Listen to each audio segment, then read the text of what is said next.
A single envelope. A name no one expected. A leak that should never have reached the press.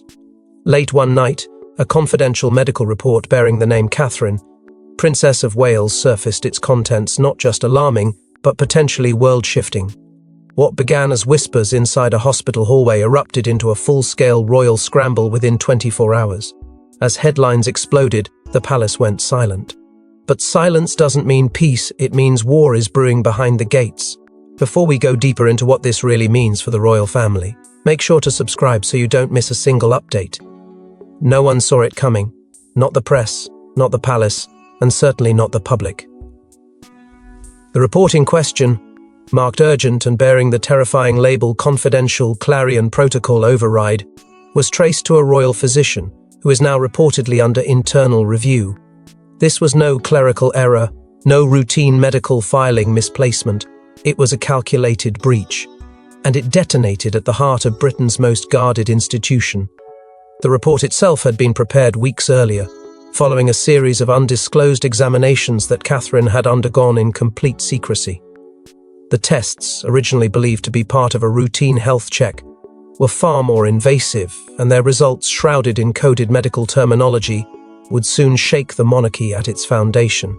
By the time palace officials were made aware of the breach, it was already too late. The document had reached a foreign media outlet, which confirmed its authenticity and published selective excerpts before retracting them hours later under legal pressure. But the damage was done. The leak beat the royal family to their own truth. Panic erupted within moments. Catherine's name, never intended to be linked to such a report publicly, was now trending globally, paired with keywords like emergency, undisclosed illness, and Clarion override. For the royal family, it wasn't just a medical emergency, it was a constitutional one. Inside the palace walls, chaos spread like wildfire. Prince William, who had been delivering remarks at a diplomatic reception in Wales, was pulled off stage mid-sentence by a visibly distressed aide. Those close to him say he was handed a red-sealed document with the headline, "Medical breach, immediate response required." Witnesses recall the colour draining from his face before he disappeared behind security doors. By the time he boarded the royal helicopter bound for London, the press had already begun speculating about Catherine's condition. But William still didn't know the full truth, and neither did the king.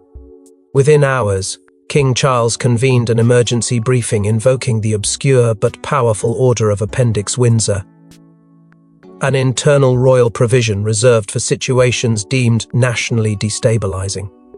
It hadn't been activated since the final weeks of Queen Elizabeth's reign, during private discussions about succession amid growing health concerns. Now, it was being used for his daughter-in-law, a woman never expected to be at the center of such constitutional urgency. The directive called for total discretion, rapid containment, and the identification of the source. But even as staff were ordered to remain silent and aides were forced to surrender their devices, one thing had become unavoidably clear. The leak was only the beginning. What the report revealed would divide the family in ways no one could have imagined. The contents were not a mere routine checkup. They were a diagnosis wrapped in coded language and sealed under royal cipher. Those who read the findings reportedly gasped aloud. The document now confirmed authentic, detailed irregular vascular activity consistent with hereditary neurological predisposition. But one clause caused the most panic: immediate precautionary planning, advised for legacy continuation. For those within the Palace Medical Council, the phrasing was clinical, but beneath its surface pulsed a terrifying urgency. This wasn't a case of minor fatigue or a misread scan. This was a suspected neurological condition with the potential to progress in silence, striking at the heart of not just Catherine's health, but the monarchy's future. Senior royals had been kept in the dark for months. The earliest indicators had been so subtle moments of dizziness, an unusual tremor, the occasional lapse in focus that even her closest advisors believed them to be exhaustion from duty. But Catherine, ever meticulous, had documented each symptom in private and ordered a battery of tests in secret, bypassing the usual royal medical chain. The diagnosis was only shared after 2 additional specialists confirmed the same pattern. It was rare, It was possibly genetic, and it was progressive. Buried within the report, under a classified annex marked Lineage Watch, was a reference to the long-whispered Queen's Line Exception Clause, a dormant provision last activated during Queen Elizabeth's early reign. It permitted succession and ceremonial adjustments in anticipation of incapacitation without requiring abdication or full disclosure. It was designed for dignity, not drama, and now it had been triggered behind closed doors. The implication was clear: the Crown was preparing for a future in which Catherine might not be able to fulfill her long-expected role. But how long would that future be? Weeks? Months? Years? No one could answer. The final sentence on the 4th page left an entire family reeling, timeline uncertain. Preparedness is essential. What shocked the senior aides wasn't just the diagnosis, it was that Catherine had carried this alone. She had gone through private testing, followed up in separate facilities, even consulted a discreet international medical board, all without alerting Charles, William, or the Clarion Council. It wasn't rebellion, it was protection. Catherine had wanted answers before panic, but now, with the document leaked, panic had become inevitable. What did this mean for her role in the monarchy? What did it mean for her children, especially Charlotte, who had quietly begun training ceremonial protocol under her mother's supervision? The report's language drew a connection between Catherine's symptoms and an obscure condition once believed to have affected Queen Alexandra, whose diaries mentioned a similar physical deterioration in her final years, now re-examined through a modern medical lens. That historical echo chilled many behind the scenes, suggesting that what the royal family had long dismissed as historical rumour may have in fact been a warning passed down through time. And with the confirmation now exposed, the quiet dread within the palace corridors began to rise like a storm tide. As word of the findings spread within the inner circle, Catherine's own silence raised more questions than answers, and someone close to her had already begun making plans. He was meant to be the future king, calm, unshaken, resilient. But when William saw the final page of the report, something inside him collapsed. Sources say aides found him sobbing behind the locked doors of Clarence House's East Wing, where his mother once cried, alone. The heir to the throne, now terrified he might lose the one person he trusted more than the crown. It wasn't just the diagnosis that broke him. It was the betrayal of timing. William had been kept in the dark. He learned of Catherine's condition not from her lips, not from the royal physicians, not even from his father, but from a breaking news alert flashing across the screen of an aide's phone. In that instant, it wasn't just his composure that vanished. It was his trust. The palace, in its obsessive need to control narrative, had withheld the most intimate truth from the man closest to her. The decision to do so was allegedly made by senior advisors under Clarion media blackout protocols, but William didn't see procedure. He saw abandonment, and his fury erupted. Within minutes, he demanded a full lockdown on all media company. Verge of the leak, invoking every clause at his disposal, obscure legal mechanisms, formal gags, and private appeals to foreign press offices. But the story had already gone global. His commands came too late. News outlets were feeding off one another, speculating, dissecting, inflaming. His attempts at damage control only added fuel to the inferno. Behind palace walls, tensions erupted in every direction. When William confronted King Charles in an emergency briefing, what was intended to be a private conversation turned into a storm of emotion. Witnesses say voices were raised. The word betrayal was used. William reportedly demanded to know how long his father had known. The answer, days, was all he needed to walk out of the room without another word. The trauma of the moment forced open scars that had never fully healed. For William, the experience was hauntingly familiar. A whirlwind of flashing headlines, cold palace decisions, and devastating family distance. It was Diana all over again, but this time it was his wife, not his mother, at the center of it. His voice cracked, they said, when he told a senior advisor, "I won't let this be like last time. I won't lose her in the shadows." In the hours that followed, he refused all official engagements. Meetings were rescheduled, speeches were cancelled, He remained in the East Wing, unreachable for nearly 8 hours. Those close to him feared the emotional spiral might deepen without intervention. And it did. But then, quietly and without announcement, Princess Anne entered Clarence's house through the north gate. She stayed inside for over 2 hours. No aides were allowed in the room. When she emerged, William reappeared red-eyed but composed. No one knows what was said between them, but Anne's presence marked a shift. The man who exited Clarence's house that evening was not the shattered prince of the morning, but he wasn't whole either. He was bracing for war. And he wasn't alone. Because while William tried to gather his strength, another figure stepped forward to seize control of the narrative, and she wasn't waiting for permission. When the monarchy trembles, one woman doesn't flinch. Princess Anne moved swiftly, activating Clarion Protocol Section 9, invoking royal authority over health disclosures. Her first move? A direct confrontation with the palace's medical board. Her second? Shutting down Camilla before she could weaponize the leak for her own purposes. Anne wasn't just stepping in, she was drawing lines no one dared cross. Within hours of the report's fallout, Anne bypassed the traditional chain of command and summoned the Clarion Council to an emergency session. She didn't wait for approval from King Charles. She didn't inform William. The time for diplomacy was over. What she saw unfolding was not only a personal crisis, it was a threat to the monarchy's constitutional continuity, and under Appendix Windsor IV, that made it her domain. Anne's authority, often quiet and behind the scenes, now roared into view. One of her earliest actions sent quiet shockwaves through the palace. She authorized a full private security detail to be assigned to Catherine's children, George, Charlotte and Louis, under the codename Sapphire Hold. The implications were chilling. Was there a threat? Was there fear of destabilization? Or was Anne preparing for the unimaginable? As the council gathered in the Blue Chamber, Camilla attempted to assert influence over the messaging, demanding a controlled public statement to reassure the nation. But Anne shut her down cold. She rejected the proposal outright, stating in no uncertain terms that the public deserved truth, not illusion. This refusal was the first direct confrontation between Anne and Camilla since the Queen's passing. And it was brutal. Camilla accused Anne of sowing panic. Anne accused Camilla of seeking advantage. The clash was so severe that senior aides reportedly had to separate them. It was no longer a matter of health. It had become a battle for moral authority.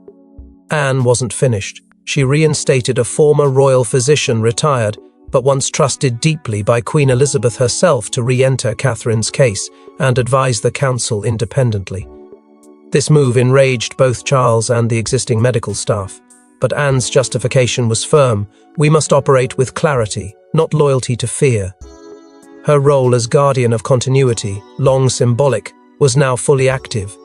Every decision, every document, every conversation was being channeled through her. She wasn't acting as a sibling, she was acting as a sovereign bridge. But what unsettled many the most was what Anne did next. Without consulting Charles, without alerting the Prime Minister, she began preparing a private succession contingency. Whispered references to a draft titled Protocol Excalibur began circulating. No one had seen it, no one knew if it had even been authorized. But the rumors were enough. Anne wasn't waiting for the king's consent. She had seen how slow bureaucracy devoured truth in the past, and she would not allow it to happen again. For Anne, this wasn't a political calculation. It was survival, and it was loyalty to Catherine, to the crown, and to a nation that deserved more than silence.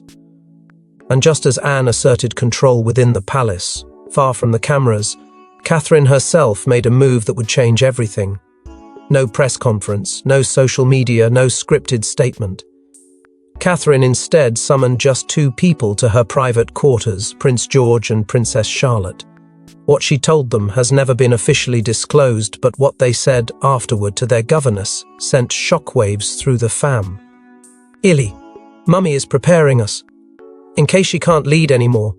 Behind closed doors, in the stillness of an afternoon heavy with uncertainty, Catherine did what no one else in the royal family had the courage or the heartbreak to do. She looked into the eyes of her children and told them a truth the nation had not yet been given. While aides speculated in boardrooms and courtiers debated protocol, Catherine bypassed them all and went straight to the only legacy that truly mattered: her son and daughter. This wasn't a formal succession talk. It was a mother preparing her heirs for the storm that was already crashing against the walls of the palace. And though William remained unaware of this moment until much later, its emotional impact would ripple through the monarchy in ways even he couldn't contain. After the conversation, a governess reported hearing Charlotte repeat a phrase that sent chills down the spine of everyone in the East Wing. She said, "We have to be ready, that some stories don't wait for endings." No briefing had prepared the household for this level of candor. No protocol could contain the weight of those words. The truth had reached the children before the council. That alone was a statement. It was in that same hour that staff uncovered a small velvet pouch beneath Catherine's writing desk. Inside, a leather-bound journal with the inscription, "For Charlotte's eyes only." It was passed, quietly and without record, to Princess Anne, who took personal responsibility for its protection.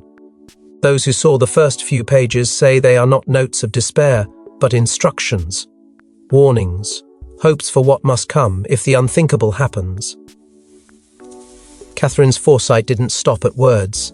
In a moment charged with haunting symbolism, she removed from her jewelry box a locket once owned by Queen Elizabeth, a piece known to be gifted to her by King George VI. Without "Sir, Emily," she handed it to Charlotte. No cameras, no audience.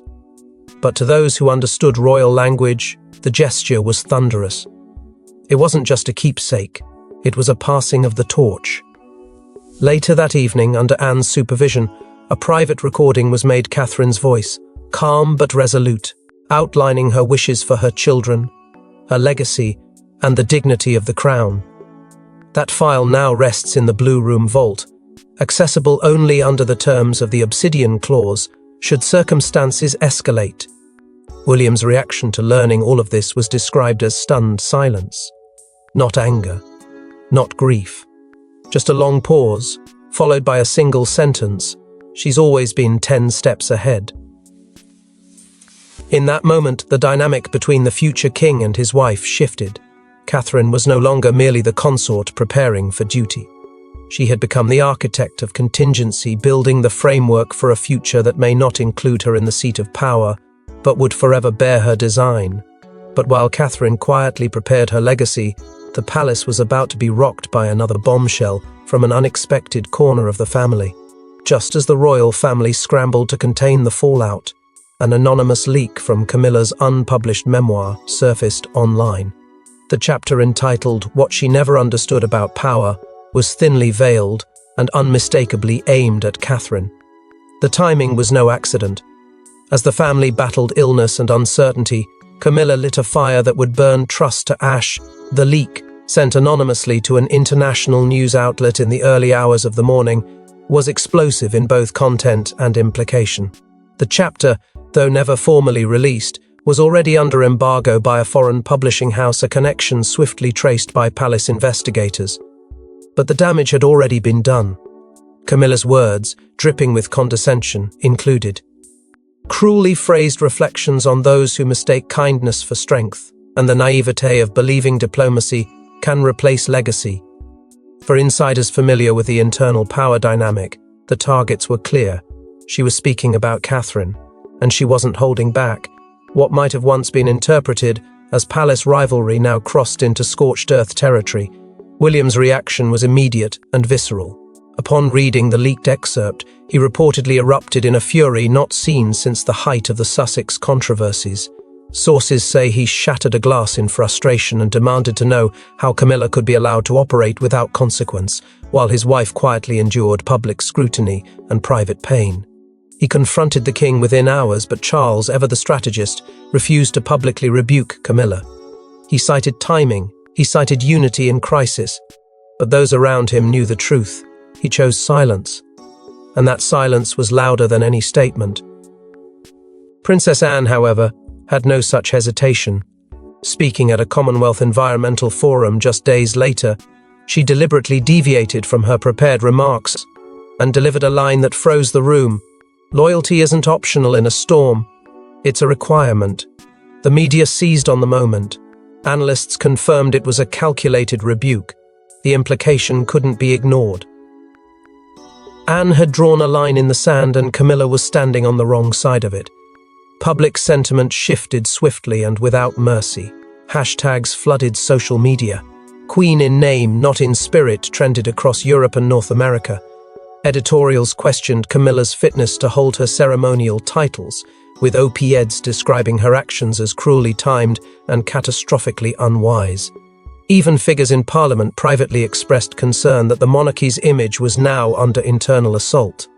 The palace, already under siege from Catherine's leaked report, now faced a second implosion, this time from within. In the background, Catherine remained silent, dignified, absent from the narrative that was spiraling in her name. That silence, once protective, now became a weapon of its own. Every absence was an indictment. Every unsaid word gained weight. Camilla's attempt to fracture the foundation had only revealed its strength. But just when tensions reached a fever pitch, a sealed envelope surfaced, one last message from Queen Elizabeth, hidden for years, now released on Catherine's birthday.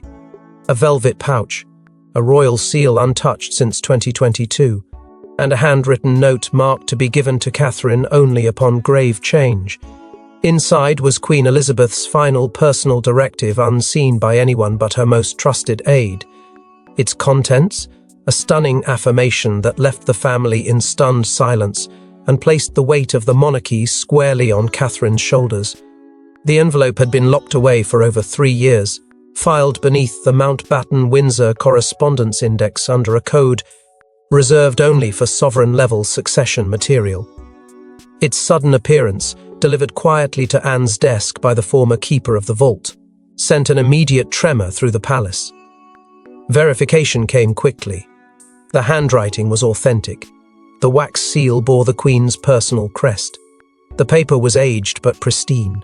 Anne, after reading it alone, handed it to Catherine without a word. What followed was a level of silence so profound that even the ever-vigilant Clarion scribes ceased documenting for a full hour. Catherine didn't cry. She didn't speak. She simply nodded once and rose. Something inside her had shifted. The letter recounted a private conversation between Elizabeth and Catherine that took place in Balmoral, mere weeks before the Queen's passing. The monarch had summoned Catherine, alone, without William or advisers present, and spoken to her with clarity and finality. In the letter, Elizabeth wrote, "I watched you step into shadow and never ask for the light, but you are the firelight when tradition loses flame." The phrase became an instant echo through the corridors of power. It was more than poetic. It was a charge, a transmission of intent. Queen Elizabeth had seen something in Catherine the public had only begun to glimpse: a quiet resilience, a vision anchored in service rather than spectacle. And now she had placed her faith, posthumously, in that same strength. The document didn't just carry sentiment, it contained instructions. Should Catherine ever be rendered unable to fulfill her royal path by means of health or destabilization, she was to be granted ceremonial regalia typically reserved for reigning monarchs. It was a symbolic gesture meant to enshrine her in legacy, even if she could no longer serve in function. The directive was clear: honor not the role, but the woman who bore it with grace. The moment the Clarion Council received these orders, a ceremonial protocol was triggered. For the first time since Elizabeth's Platinum Jubilee, the Sovereign Continuity Code was activated. But perhaps the most haunting detail of that day came not from the letter, but from what followed. Charlotte was seen later that evening wearing the same locket Queen Elizabeth had once gifted to Catherine, the one passed down through whispered hands during the Queen's final winter at Windsor. It was no longer a keepsake, it was a message. The Crown was preparing not just for transition, but for a tribute far greater than public duty. It was preparing to immortalize Catherine in legacy, regardless of outcome. But even as the monarchy began to brace for a future without Catherine's full presence, a hidden clause in the medical report offered one final twist, buried in fine print, mentioned only once. The Obsidian Clause was invoked, a rarely used royal directive dating back to 1936, created to protect the monarchy during unstable transitions. Its condition? If a royal designated as future queen is compromised, guardianship powers must shift instantly. Suddenly, Catherine's children were at the center of a constitutional firestorm.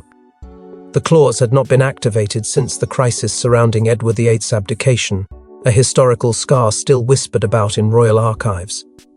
Its reappearance now sent a clear message.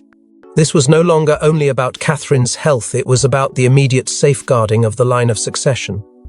Under its authority, a new role had to be named without delay: protector of the heirs. Someone who would carry legal and symbolic guardianship over George, Charlotte, and Louis, should Catherine become unable to fulfill her duties.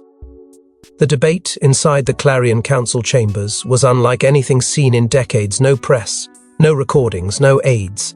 Only power, fear, and legacy colliding behind sealed doors. Princess Anne moved first. Without hesitation, she nominated Lady Louise. The room froze.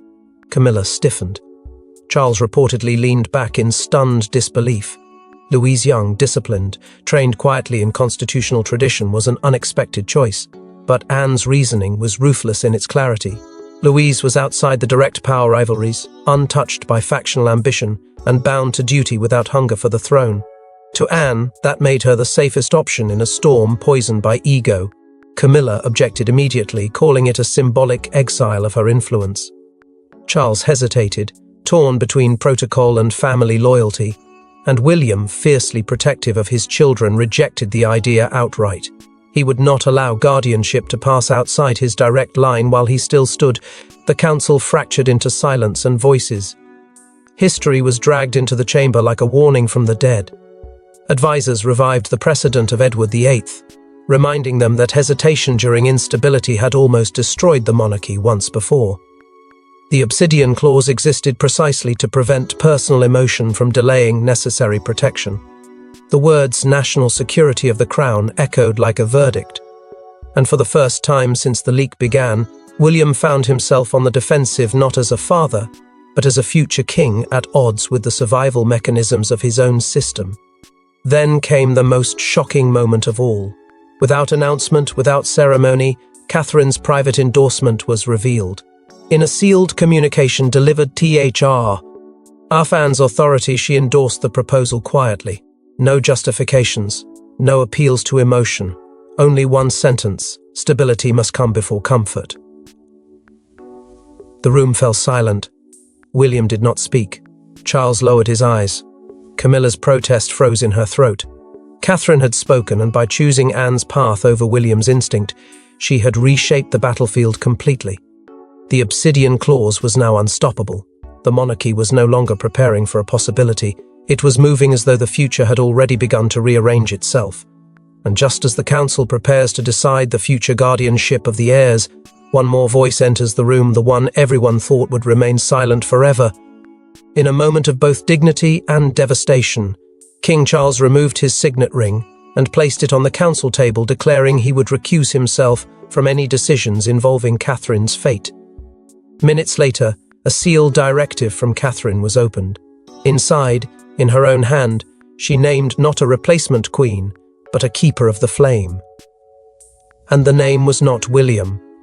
The silence that followed Charles's action was absolute. He said little. He didn't need to. The gesture alone, removing the ring that signified his sovereign decision-making power, spoke volumes. To many inside the chamber, it was a quiet rebuke not just to the palace machinery but to Camilla, whose conduct in recent days had drawn criticism behind closed doors and incited public outrage. His withdrawal was not abdication but a stripping away of bias. He would not place his hand on the scale of Catherine's legacy. He would not shield Camilla from consequence. It was, perhaps, his most human decision in years. Catherine's directive, unsealed by Princess Anne and read aloud before the council, was both poetic and shattering. It was not addressed to the king. It bypassed the monarch entirely. A ND was instead written to the Clarion Council, a constitutional signal of autonomy, finality, and agency. Her words were simple yet unflinching. She did not name a successor to herself. She did not attempt to anoint a new queen. What she offered instead was the creation of a new custodial role, the keeper of the flame. A symbolic position meant to safeguard the essence of the monarchy. the tradition, the sacrifice, the unseen labor of royalty. It was a title last whispered during wartime, used by the Queen Mother when bombs fell and morale wavered. Catherine had resurrected it for this moment, knowing it would echo with power and purpose. The name she chose, Princess Anne, was met first with stunned disbelief, then solemn affirmation. Anne, the royal anchor throughout the storm, had once again been asked to carry a burden few would dare shoulder. The decision drew no celebration. It wasn't meant to. It was a reckoning. William, who had remained still throughout the reading, lowered his gaze. According to one council member, his face betrayed no anger, only heartbreak. He had lost not only control of the moment, but a piece of the future he had imagined. Yet, in the days that followed, he gave his quiet support to the appointment. Loyalty to Catherine, even in disappointment, remained unbroken. The final image of the day left a scar on the soul of the monarchy. Catherine, in plain attire and without escort, was seen leaving a private chapel shortly before dusk. No staff, no cameras, just the faint echo of footsteps against stone. It was the last public confirmation that she was still, in spirit, leading. Her presence, though quieter now, was undeniable. She was not vanishing. She was transforming, ensuring that even if her role changed, the flame would not die with her absence. The monarchy had been shaken, redefined, and reshaped. But in the quiet aftermath of a single medical report, the world saw what true legacy meant. Not in titles, but in fire that refuses to dim. Thanks for watching. Please don't forget to like and subscribe, and we will see you in next one.